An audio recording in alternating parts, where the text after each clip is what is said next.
A few months ago, we were pleasantly surprised by the Z2 Pro Flash from Neewer. And yes, that's how they pronounce the name now. It wasn't in the past. I checked.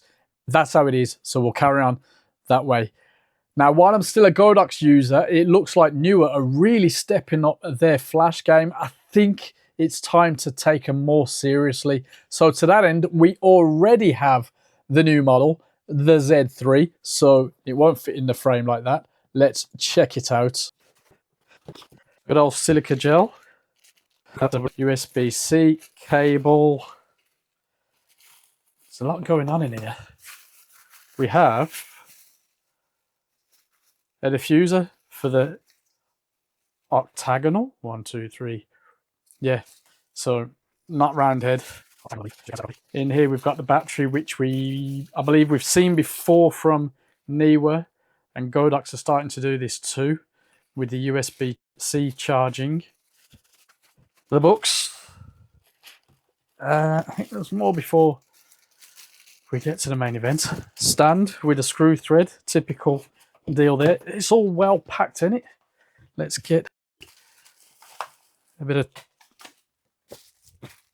tidiness going on here. And the case with a loop. As you know, I'm always happy to see a loop, and in this case it's quick release, although that Velcro is nice and tight, and I think it's not a loop but it's a pocket there, so love it. Very nice. It's lined, more silica gel. It's all quite tight. And here's the thing itself. Now this is a bit of a beast of a flash, frankly. And to put it sideways, 629 grams. So that's 629 grams with the battery, which I've conveniently ditched to one side. So let's get that in, line it up, pull that. There's no port, but maybe that means you can charge on the go. I've no idea. There's some interesting features that we are going to look at. Very, very nice. Now, this is rated, where's on the side. Do like the physical buttons. That is rather cool. We're going to go through the menu properly later, but that is pretty nifty. Modeling light, dual modeling light, very interesting. Do like these buttons. We've got USB-C port there, I guess for firmware updates, sync port. We've got a home button there. We've got a test there, manual, TTL. Do like the buttons. They're fine. They're not the nicest buttons ever, but they're absolutely fine. Yeah. Now, 100 watt second is the power. I'm not a fan of, actually, that's interesting. You can't change that without the screen. There's no buttons for that. But anyway, we'll get to the menus.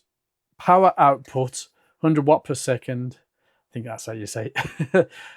I'm a GN person, and GN is a much better reference, but I guess that's the way the industry is going at the moment. So adjustable from 1/256 to 1:1 in 0.1 EV steps. Very adjustable.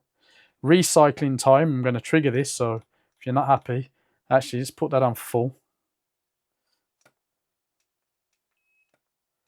1.7 seconds. Is that right? It seems to be about right.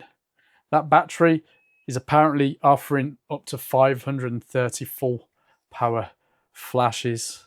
We've got a high speed up to 1/8000, or if you've got the Sony model, you've got global shutter, front and rear curtain, TTL manual multi, color temperature, which we'll probably see shortly, although we'll try and flick in and see if we've got anything going on here. Color temperature. How'd you go back? That goes back to there. Well, according to the spec, oh, that's interesting, which we'll get to. Yeah, the lock-in, interesting. We'll get to that. Color temperature 6000 K plus or minus 200. That's a 2.8 inch color touchscreen, which we're going to look at up close. And the head should rotate. All right, so if it's facing that way, oh, that's beautiful. That is all the way around. Nice. It's a bit of a tint to that, but yeah, that is a bit of a beast, but rather interesting. But let's get it on the camera and see how, well, let's look at the menu first. I'm going to put it on the camera and then look at the menu. We've got a lock here. We'll see if that's any good. The mid that I looked at did wobble a tiny bit, but not in a problematic fashion. This being bigger and heavier than that, I think it's designed to go up against a V1 more than anything. Yeah, right. Let's get on with that menu. Let's switch it on then. Nice physical button. Decent start time. Yeah, pretty good. And the touch screen, actually rather easy to use. Yeah, very happy with that. Don't think you can adjust the values with the physical buttons, but the physical buttons, home, well, menu, home, lock is there. It's very cool. Long press to get back out. That's pretty cool. And I think there's a tester here, so that's nice. On this side, we've got a modeling doo-wop, which we can actually adjust here. That is actually really rather nifty. Obviously, I'm not demonstrating it particularly well. There we go. We've got the knack. Do like that. Straight off, that probably encouraged me to use that a lot more. Little beepy thing there. I think that is super cool. Really nice. Once you get hang of it. Yeah. Ah, there we go. Plus or minus via there, right in front of my face. But frankly, well, it's a nice touch, but let's do that unless you want to just get it nice. It's really nice, really impressive. That's why it's so big. I didn't set the zoom to auto. I better get that done before I test it out. But yeah, love it. Right, power down and have a play. What's not to like then? Well, clearly it's big and heavy, which is not ideal for most Fujifilm shooters, like me at least. But if you just want it for off-camera shooting, that's not a big deal for most. It might even be an advantage in some scenarios, but for me, there are smaller flashes that do what I need as a wedding and event photographer. Now, if you want to use modifiers like this lovely Godox AKR1 kit, then you'll want to get the Z3R, the round head model of this Z3. This version just takes a basic plastic diffuser, but I much prefer the flexibility of the AKR1 kit. However, it's mostly a very positive experience. Firstly, you've got more than enough power, as you'd hope at something the size of my head, almost. The touchscreen interface that we've looked at, just very easy to use. I'm a massive fan also of the physical buttons. That's actually the killer for me with this upgrade.